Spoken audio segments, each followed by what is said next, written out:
Olá, gente, tudo bem com vocês? Para aquelas pessoas que ainda não me conhecem, meu nome é Érica Fujita, sou engenheira agrônoma, trabalho com assistência técnica a pequenos e médios produtores no cultivo de frutas e de hortaliças. E eu venho falar sobre uma situação que eu estou encontrando, no campo, ou seja, então é altamente real. No cultivo convencional, estamos passando por uma situação muito delicada, extremamente delicada. E essa situação está causando um medo muito grande no agricultor familiar. E esse medo tem um fundamento extremamente preocupante, que é o quê? Um aumento muito descontrolado do adubo. Eu já falei isso para vocês, não é um tema novo aqui com vocês. Só que como eu estou encontrando situações na qual o agricultor está ameaçando parar de plantar hortaliça, principalmente hortaliça, que tem a necessidade de um uso periódico, em curto período de tempo, para poder fazer a adubação e manutenção dessa roça lá no campo. Já na fruticultura, o uso é muito maior, só que espaçado a cada 3, 4 meses. E como já falei para você no vídeo, no caso da fruta, tem agricultor que fala para mim: Érica, eu só vou ter dinheiro para comprar uma compra apenas de adubo de cobertura para o meu pomar. Por quê? Antes eu conseguia fazer 2 ou 3, hoje não passa de 1. E em cima disso, o que eu tive que falar para ele? Então, vamos fazer o seguinte: ao invés de jogar a toalha assim de sopetão, sem muitas vezes vendo uma luz no fim do túnel, e acaba fazendo com que o produtor tenha essa atitude, o que eu falei para ele? Então tá, então nessa única compra de adubo, que vai ser uma única aplicação que vai ser feita no campo, em vez de fazer isso uma vez por ano, vamos dividir em 3 vezes, só que a mesma quantidade que o senhor comprou, por exemplo, deu na área de solo, que seria 300 gramas de adubo de cobertura. Então, ao invés de fazer 300 gramas de uma única vez, vamos fazer 300 gramas em 3 ou 4 vezes. Então, é melhor vocês colocarem alguma coisa para a planta poder ter de nutriente para ser absorvido ao longo do ano, do que simplesmente jogar de uma única vez. Então esse é um ponto que nós podemos estar trabalhando dentro da fruticultura. E se conseguirem, vamos então fazer cobertura com compostagem, com esterco curtido nas frutas, com aquela adubação que o produtor de frutas sabe que tem que fazer adubação em círculo na projeção da copa e assim fornecer algum nutriente. Então na fruticultura vai ter que tomar esse tipo de atitude. E no caso das hortaliças, acaba fazendo com que o produtor não faça o próximo plantio, porque todos sabem que a hortaliça tem um ciclo mais reduzido que na fruticultura. E isso faz com que ao próximo plantio ele pense 2 vezes antes de plantar. Então tem agricultor que eu estou visitando que ele falou: Érica, se continuar assim eu não vou plantar mais. E eu não tiro a razão deles. A gente não tem incentivo nenhum. O pequeno, o governo não tá nem aí, coitado. Então assim, o que eu vou falar? Vou xingar ele? Não, eu entendo.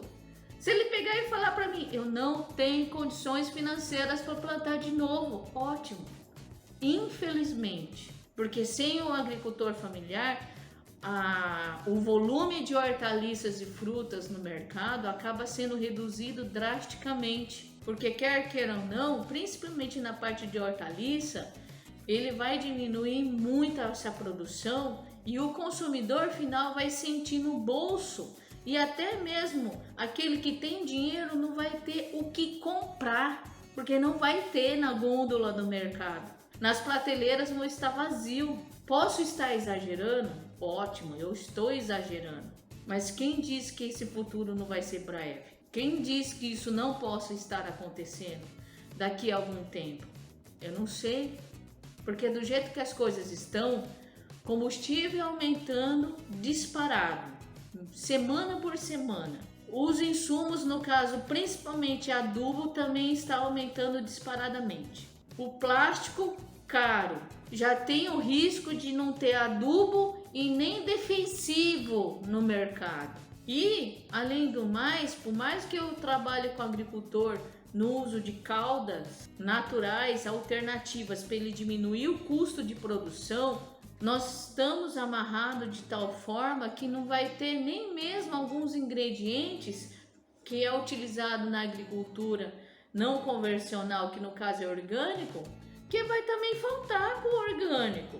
Não é só o convencional que vai passar por isso, tá? São todos os sistemas produtivos que vão passar por isso. O iorim já está mais caro, é usado muito na agricultura orgânica e convencional. Calcário vai ficar porque o diesel tá caríssimo, então o frete aumenta. Então muitos insumos podem estar com o mesmo preço, só que o frete está aumentando 3, 4, 5 vezes mais. Todo dia, toda hora. Você liga hoje para fazer cotação, se você esperar 10 dias, o valor é diferente por causa do combustível. Então assim, tá difícil. Então, o que eu venho fazer por esse vídeo? Foi um apelo meu, é um apelo meu, para a gente tentar se manter no campo, mas de que forma? Alternativas que nós podemos utilizar para tentar diminuir custo no campo. Que nem, por exemplo, o que eu vou poder então utilizar para substituir o adubo de plantio, Érica, na minha horta? Pode parecer besteira, mas eu já falei isso aqui nos vídeos anteriores. Cinza e carvão. Hã? Cinza e carvão? Claro! Fornece pouco, mas fornece fósforo e potássio. Então, se vocês conseguirem fornecer um pouco de fósforo para fazer o sistema radicular se desenvolver, melhor. Outra coisa que a gente pode estar usando, gesso agrícola. Vamos colocar uma pitadinha de gesso agrícola em cada cova ou 1 metro linear de sulco. De que forma? Cerca de 40 a 50 gramas, não mais do que isso, por metro quadrado ou por metro linear. No caso da cova, a gente vai colocar somente em torno de 20 gramas ou menos, para não lavar o solo e fazer com que as raízes sejam mais profundas. Porque nesse período de calor não tem chuva frequente. E se eu não tenho chuva frequente, a minha raiz tem que estar bem estruturada em um volume grande. O agricultor tem que pensar na raiz que está embaixo da terra, para poder ir mais fundo e buscar água, já que não está chovendo como antigamente, de forma regular. Tá tudo assim, chove muito, chove nada. Chove muito, chove nada. Só que o que chove muito é um curto período de tempo. O que não chove nada, desse tamanho de tempo. Então a gente fica muito tempo sem chuva. Então nós temos que pensar na raiz quando eu for plantar. E, gente, eu já vou falar e vou repetir várias coisas que eu falei em outros vídeos. Vai dar trabalho, mas dá certo. Se o cara quer continuar a ganhar o seu rico dinheirinho no sítio, mesmo porque ele vive disso e precisa para dar comida para a família, vai ter que fazer. Trabalhar aos poucos, todo dia um pouco, para preparar uma cova ou um sulco de plantio bem feito. Todos os agricultores que já fizeram o que eu pedi, viram que dá resultado. Viram que realmente funciona. E quem acompanha meus vídeos já deve saber o que é. Mas aquele que não assistiu, então presta atenção que eu já vou falar de novo, novamente, o que é, gente? Nós temos que fazer uma base que vai receber essa planta, mesmo que ela dure alguns meses, 6, 8, um pouco mais, mas essa base que ela tem que ter é fundamental para poder ter uma raiz cada vez mais funda, tá bom? Primeiro ponto, covas grandes, de 30 por 30 no mínimo. Ai, Érica, você é louca. Tá bom, realmente sou. Mas louco é quem não fizer dessa forma e perder sua roça lá na frente. Lá na frente, falei, putz, perdi, não consegui. Começou a parar, diminuir a produção, perdi. Então, para não acontecer isso lá na frente, vamos investir numa cova bem feita. 30 por 30 no mínimo, para você receber o quê? Matéria orgânica, folha, gravetos, palhada de roçada, tudo que vocês puderem colocar ali no fundo. Segunda coisa, esterco curtido ou compostagem, ou adubo orgânico, qualquer coisa que você em relação a essas três opções vocês conseguirem. Essas três opções têm que estar na cova. Para quê? Para dar e fornecer um pouco de nutriente. Cinza e carvão. Érica, onde eu vou achar isso? No sítio, muitas vezes é mais fácil do que numa cidade ou naquele perímetro urbano que fica em volta de cidade. Mas que no sítio vocês podem encontrar alguma carvoaria ou aquela queima que vocês usam no fogão de lenha, a queima feita no fogão de lenha, ou seja, a cinza não pode ter plástico, porque o plástico queimado é altamente tóxico para a água e para o solo e para a planta também. Não pode queimar plástico no fogão de lenha, somente madeira, galhos. Por que eu estou enfatizando isso? Eu sei que muita gente usa o plástico para tacar fogo no fogão de lenha, para ela pegar mais rápido. E só com a madeira ou com galho demora muitas vezes. Mas não pode, gente. Vocês vão contaminar a sua terra e água. Por favor. Ah, Érica, mas eu uso um pedacinho só. Imagina se você usar todas as vezes que acender o fogão de lenha, um pedacinho. Um hoje, um depois, um depois, um depois. Aí você vai aumentando a contaminação. Não adianta. Não pode usar nem meio pedacinho, tá bom? Ah, mas essa mulher é doida. Vou levar um dia só para acender o fogão de lenha. Eu sei, gente. É difícil. Então usa pelo menos o álcool em gel. Eu acho esquisito. Eu já fico doida quando a pessoa acende a churrasqueira com plástico e bota a carne ali em cima. Meu Deus do céu, aquela fumaça tóxica subindo e ainda pega na carne. Eu já dá coceira quando eu vejo aquilo. A pessoa tem que ter noção. Se você queima, ele fica no solo e ainda vai pro ar pela fumaça. Então não podemos usar o plástico na queimada. No caso de fogão de lenha, até na churrasqueira, usa álcool em gel, álcool 70.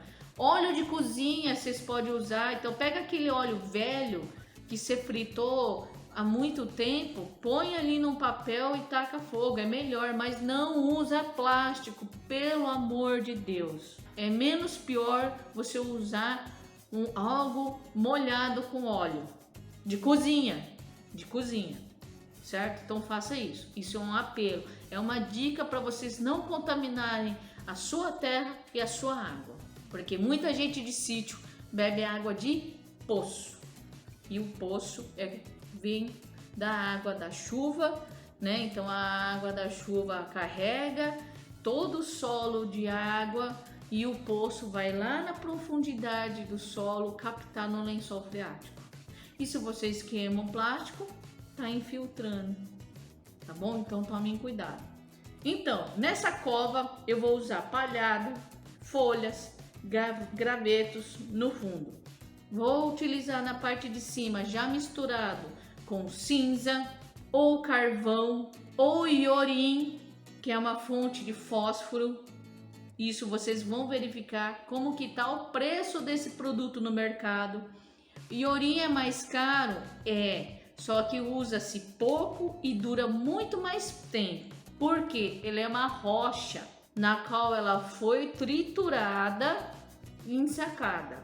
E ela pode ser enriquecida com outros nutrientes na fábrica. Então vocês podem usar iorim, esterco, ou compostagem, toda a matéria orgânica que vocês encontrarem, folha, graveto e palhada, e faz essa cova bem feita. E claro, dependendo da análise do solo, adicione também o calcário e um pouquinho de gesso. Calcário e gesso é diferente.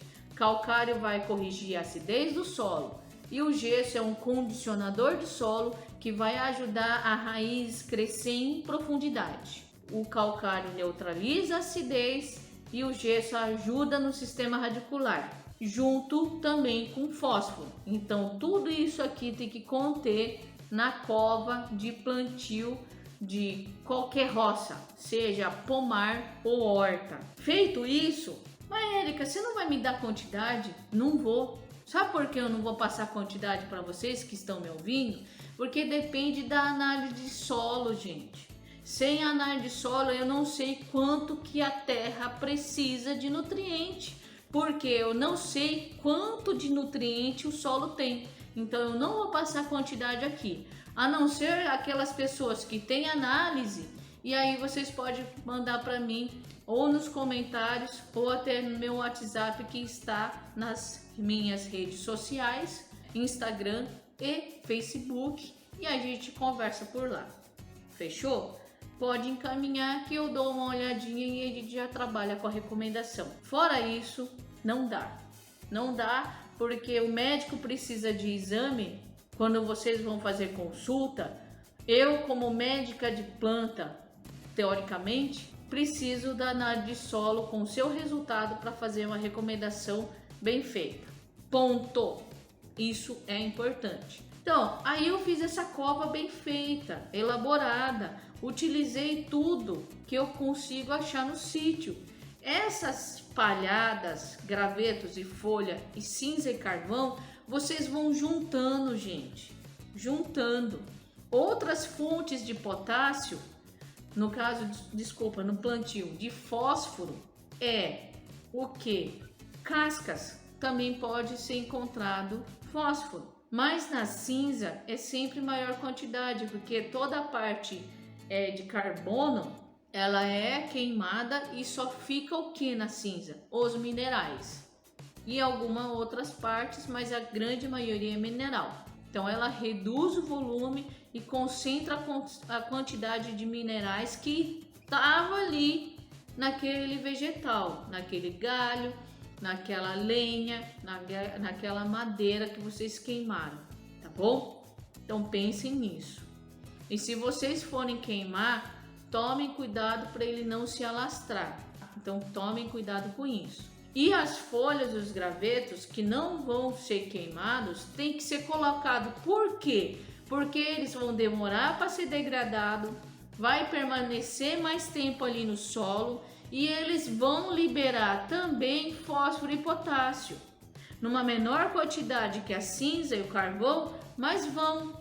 Então a gente tem que ter um depósito de matéria orgânica em uma quantidade um pouco maior para que ela seja fornecida para a planta ao longo do período que ela vai estar ali na roça, tá? Então por isso que eu vou usar partes das plantas, folhas, palhadas e gravetos na cova para ela apodrecer ali dentro devagarinho e fornecer para a planta. Lembrando que lá embaixo, como vocês vão irrigar a roça, ele vai estar recebendo umidade e a umidade ajuda nessa decomposição, nesse apodrecimento. Outro ponto é o adubo orgânico. Gente, isso aí, tirando o iorim que eu comentei, como o formulado está caríssimo, chegando a R$6.000 a tonelada, acaba sendo inviável para o pequeno produtor comprar adubo químico. Então nós vamos ter que trabalhar dessa forma que eu falei com vocês, basicamente com matéria orgânica, adubo orgânico, cinza e carvão, para você preparar o solo. O calcário, o gesso não é o insumo mais caro, são os adubos que estão sendo caros.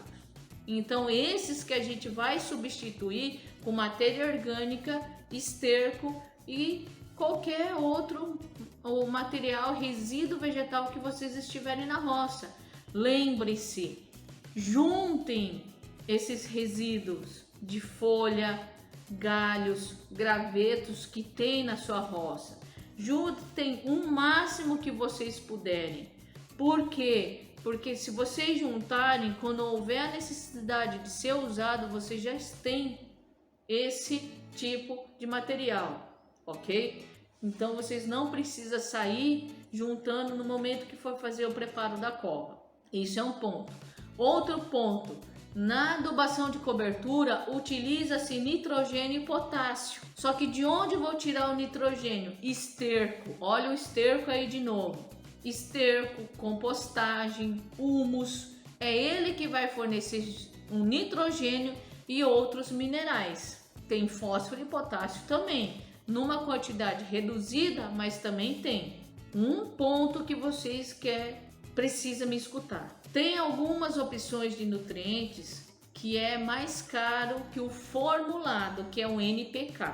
Esses nutrientes são de alta concentração, muitas vezes utilizado na fertirrigação ou na hidroponia. E qual seria?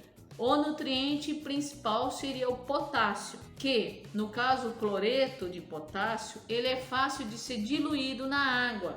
E tudo que é fácil de ser diluído na água, infelizmente também é lavado na água. Ele derrete. Então assim, eu vou irrigar, eu acabo lavando. Mas em vez de você diluir na água na fertirrigação, que agora não é momento de irrigar não. Agora não é o momento de utilizar fert, porque em períodos de chuva você lava o seu solo com fert e não usa fert. Somente se tiver um intervalo grande de uma chuva para outra, aí vocês podem usar.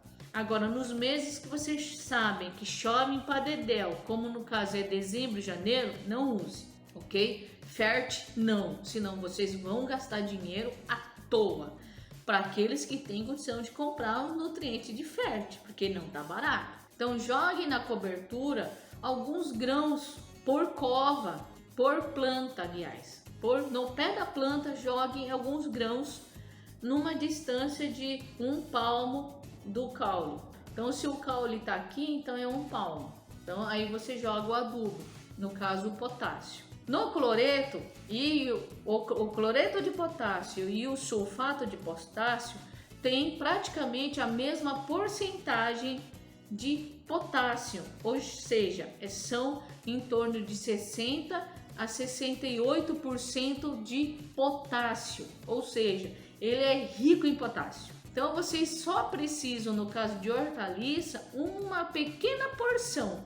Só que no caso do cloreto, que dilui rápido, ele é lavado mais rápido. Então você tem que usar pouquíssimo, o mínimo do mínimo, nem meio grama, ou melhor, nem 1 grama, para a gente não exagerar demais. Nem 1 grama de potássio vocês devem utilizar por planta, meio grama. Érica, é impossível. Tem uma forma, eu falo para eles pegar 2 dedinhos. Então, no que você pegar o adubo, 2 dedinhos, vai lá e coloca no pé, cada pé. Então, conforme vai crescendo a planta, você pode aumentar para 2 dedinhos por pé. Só que como o cloreto de potássio lava-se mais rápido, você vai ter que pôr no mínimo a cada 15, 20 dias no pé da planta. Já o sulfato de potássio, que é mais caro, você vai fazer na mesma pegadinha de dedo, só que você aumenta o intervalo porque ele demora para diluir no solo. Você vai jogar em cobertura também, só que a cada 45 dias ou 2 meses. Ou a cada 45 dias ou 2 meses. Então ele aumenta o período de intervalo de aplicação, porque ele é de baixa solubilidade. Sendo baixa solubilidade, eu uso pouco. Então, fazendo as contas com o agricultor, esses 2 produtos, cloreto de potássio e sulfato de potássio, vende-se em saco de 25 kg. E como a quantidade utilizada é baixa, só numa pinçada, compensa. porque se fosse o formulado é 20, 30 gramas por pé a cada 10, 15 dias, tá bom? Então, isso é uma forma que eu estou passando a vocês para tentar economizar na adubação. Eu particularmente eu não gosto de formulado porque ele dificulta a minha recomendação, porque muitas vezes esse NPK, a maioria das vezes você não sabe a quantidade de nitrogênio, porque não sai na análise de solo, só sai na análise foliar. Se você mandar no laboratório folhas da sua cultura para analisar, você consegue quantificar o quanto de nitrogênio você precisa. Caso contrário, não. E muitas vezes, dependendo da cultura que você tem na horta, não paga o custo de análise foliar. Então, aquela cultura de rápido desenvolvimento, não faça análise foliar. Agora, se for uma cultura que é mais demorada e colhe por mais tempo, aí você pode pagar uma análise foliar. Se não, não compensa. Só fique na análise de solo a cada 2, 3 anos. O nitrogênio eu não consigo quantificar e ele ajuda no custo do adubo formulado NPK. Então eu prefiro trabalhar com nutrientes separados. Então eu tenho o nitrogênio, pode ser o sulfato de amônia, ou fósforo, que é o superfosfato simples, ou o duplo, ou o triplo, ou iorim, e também o potássio, que é muito mais conhecido, o cloreto de potássio e sulfato de potássio. Prefiro trabalhar separadamente porque eu consigo quantificar separadamente cada nutriente e isso está na economia. Os adubos que tá 6, 7 mil reais são os formulados. Formulados está na base desse preço. 6, 7 mil reais a tonelada, certo? Porque eles foram quantificados essa porcentagem de acordo com aquela cultura. Então, tem muito adubo formulado que é específico para milho, soja, outras culturas de grande porte, diferente de horta e frutas. Então a gente fica meio amarrado com uma coisa que não foi nem feita para a horta, e sim para grandes culturas. E existe empresa que quantifica, mas você paga para esse serviço. Então, voltando, alto custo de produção na terra, vamos tentar esticar o máximo possível o seu estoque caso você tenha. Se você tem 2 sacos de adubo de cobertura, vamos esticar para uma aplicação no mês, sendo que também tem aplicação de esterco, uma de esterco e uma de adubo de cobertura por mês. Aí você consegue manter a sua produtividade sem cair demais. Então esse é o ponto que eu venho trazer para vocês, porque é algo real, está acontecendo agora no campo. A dificuldade do produtor está aí para todo mundo que quer ver e não tá fácil para ninguém produzir nessa situação que está hoje. Enquanto lá fora os políticos, as grandes empresas não definem o que vão fazer, aqui dentro, ou seja, no campo, a gente tem que dar nossos pulos. E é essa orientação que eu estou passando para os agricultores que eu atendo a campo. Porque se não fizer isso, gente, ninguém vai conseguir produzir de forma economicamente interessante. Então, eu agradeço aqueles que assistiram meu vídeo até o final. Curtam as minhas páginas na rede social, como Facebook, Instagram. Divulgue ela, porque quanto mais divulgação, mais eu vou poder ficar aqui com vocês, compartilhando conhecimento. E se inscreva no meu canal no YouTube, que tá tudo aqui embaixo para vocês verem. E eu aguardo vocês para um próximo vídeo. Até mais!